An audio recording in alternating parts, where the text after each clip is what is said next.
You know, I go to one of them old-time hellfire and brimstone churches. Mount St. Helens Baptist Church up in Crabapple. Yes, sir. That's one of them churches where they believe in baptize first and ask questions later, if you know what I mean.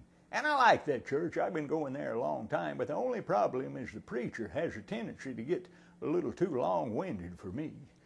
You know, I told him one day, I said, "Preacher, to me, preaching a sermon is just like driving a nail."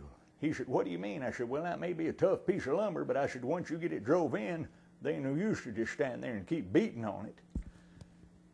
You know, I told him one day it was, I don't know how long his sermon was.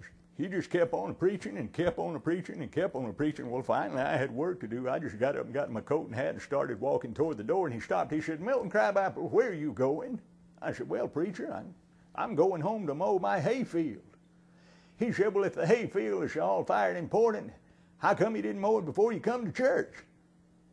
I just told him it didn't need mowing when I come to church. "Yes, sir."